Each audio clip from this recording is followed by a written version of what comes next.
What if you choose to imagine yourself as a full being of light and everyone around you the same?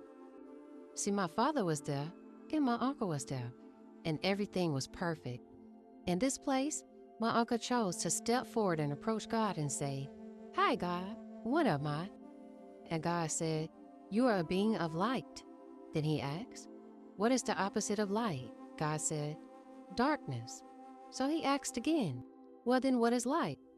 And God said, "Light is love, peace, serenity, truth. Light is everything good." Then he asked, "Well, what is darkness?" And God said, "Darkness is fear, hate, envy, jealousy, anxiety, greed, corruption, worry.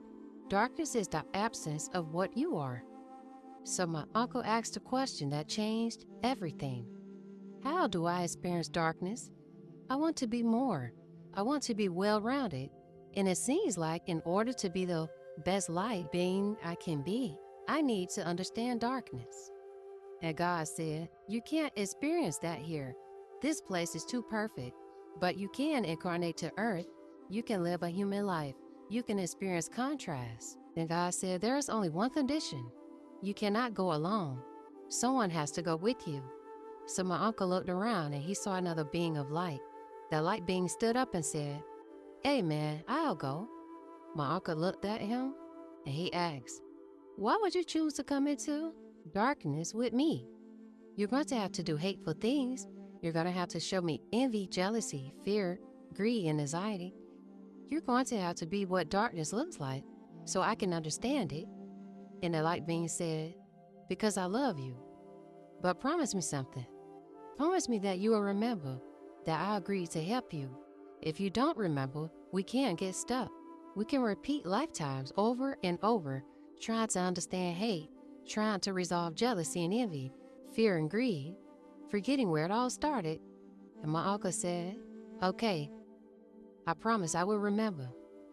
And God said, "So mote it be." Later in life, as I tried to make sense of my family's history, I understood this story in a new way. The promise was to remember, and forgetting has consequences. When I eventually encountered my father's deposition, I realized something quietly, painfully. Clearly, my father was a ram in the bush, and I am the bridge. What follows next isn't metaphor, and now we are all here. This story reminds me that everyone around me is still a being of light, no matter how dark they may seem. Demons walk amongst us, but demons are not separate from light. They are extensions of it, attached to it. We all come from one source. Every child, every test, every experience, you signed up for it. So there's no more pointing fingers, no more blame game. Everything in you isn't happening to you, it's happening for you.